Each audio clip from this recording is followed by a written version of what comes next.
where anti-capitalism government comes to power.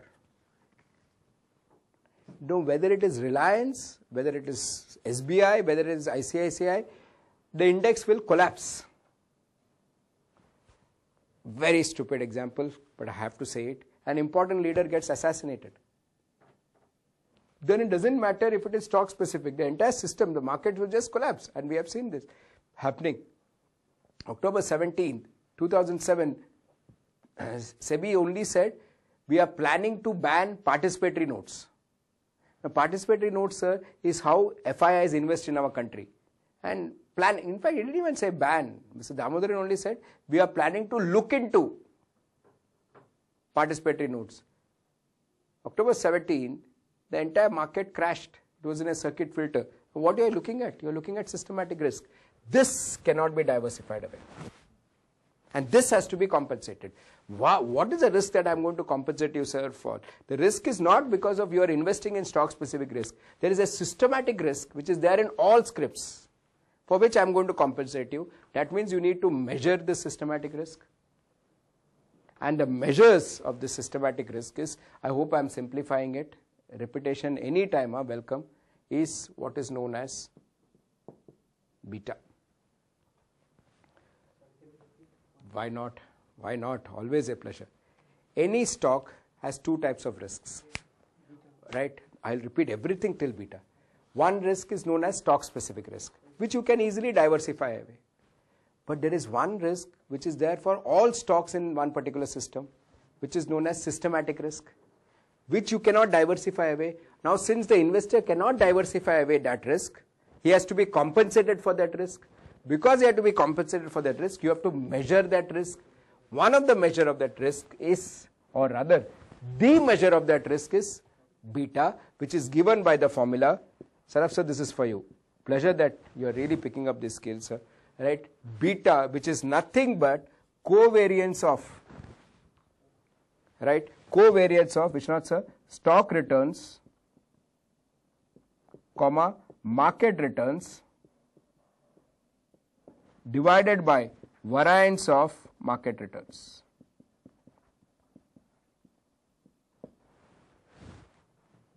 Divided by variance of market returns. Don't get into formulas, Sanjay sir. Right? You are an extraordinary individual who's just come for learning. You don't get into formulas. For me, it's important for you to, to tell you that beta is 1 means what? Okay, but for me, and you've been picking up very fast. How do you, I need your help again, Pillai sir. What is market?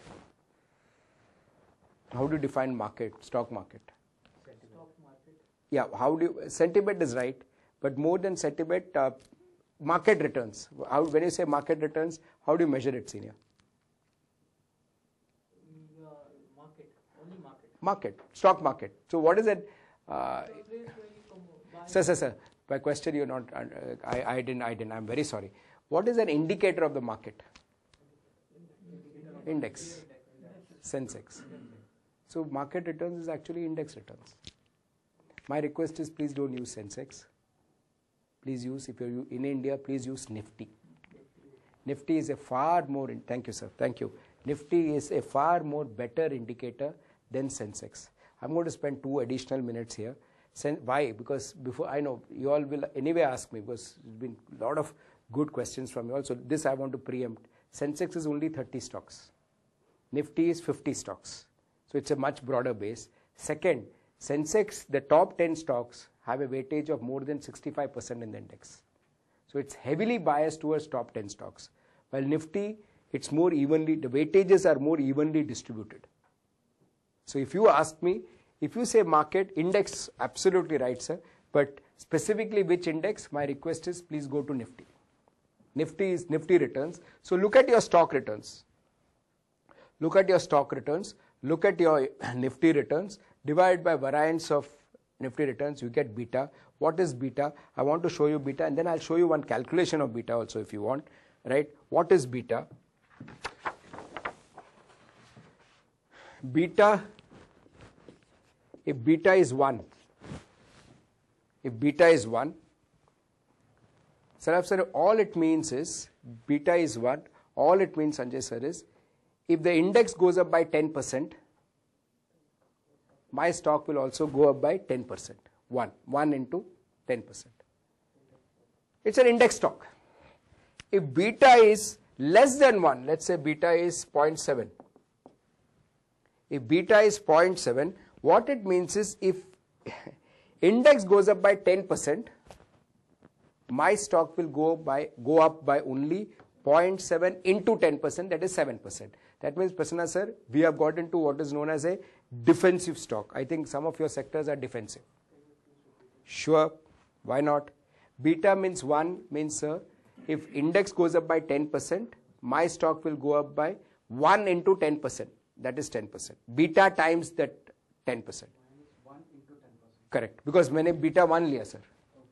If beta is 0.7, so if index goes up by 10%, my stock will go up only by 0.7 into 10%, that is 7%. This is what is known as a defensive stock. So whenever beta is less than 1, you have what is known as defensive stocks. Many of your sectors are defensive. I can sense it. Definitely defensive. Beta greater than 1.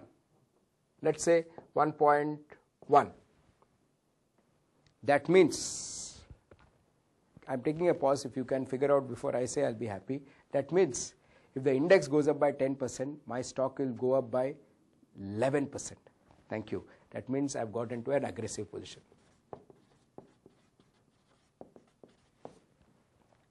If it's a listed company, you do this.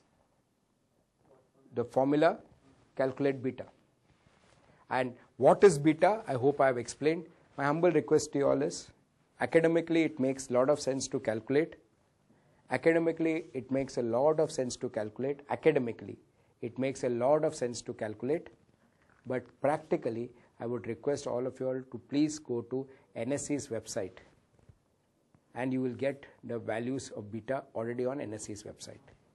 So if you know your sector, if you know your competitor in the sector, if you know the industry, you can go to NSE's website and you will get what is known as beta for your if you're a listed company, you get your beta. If you're not a listed company, then go back to your competitor who is listed. Please go back to your industry which is listed, you will get industry betas. You don't want to use NSE's data, then you can calculate this, right? I've got a sheet where I can show you the calculations, right? But again, I'll request, since we are saying it's a practical approach, practically clients prefer when we actually give out the source, NYSE, NASDAQ, New York Stock Exchange, right?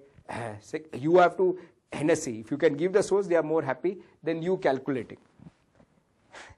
And please note that the beta value will vary as per the period that you take. So if you take over 2 weeks or 3 weeks or 52 weeks, you will get slightly different betas.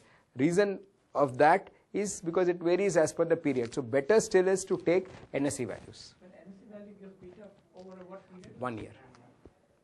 1 year. Very good question. So, but if you disagree with that, then you can. It gives 1 year preceding to the day you're looking at. And it is updated, right? It's not that frequently updated, but every month they update it. Once you calculate beta, beta is a measure of, I'm through, khatam ho gaya abhi. Beta is your measure of systematic risk. You either get it from NSE or you calculate it. Once you get it, now let's understand. Let's finish cap up. 2 minutes, sir. I'm open for any questions, sir. What is cost of equity?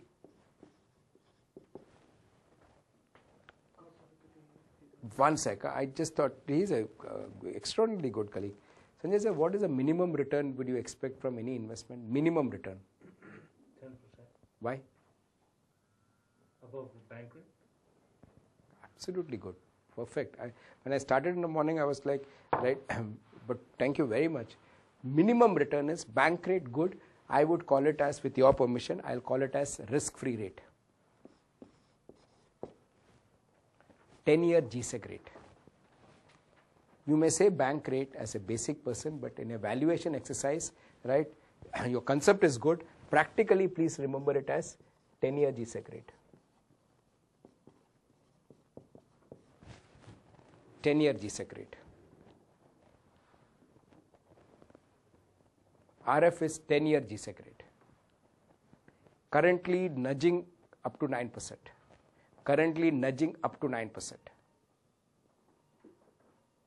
Normally we take it as 8%. Normally it is about 7.5, 8%.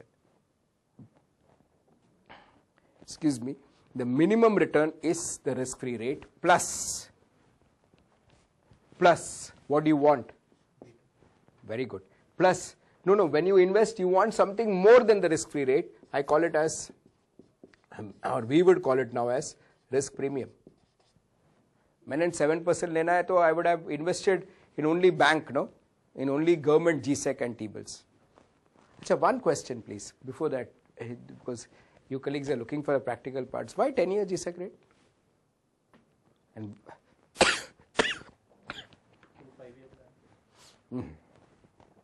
why 10-year GSEC rate? Vishwaji is at least trying his luck. 2 5-year plans. Okay, they have dropped 5-year plans, sir. But anyway, okay, why 10-year rate? कभी सोचा है sir? You all have been using this, no? That should be long enough to take the ups and downs of an economy to capture the variation in the rate and get an average. Very good answer, sir. But you can't use 10-year GSEC rate if you're buying an European company. You will definitely not use it, Prasanna sir, if you're acquiring an American company. You will use it in India. But your answer was good, right? Sir was in a jovial mood. Your answer was good.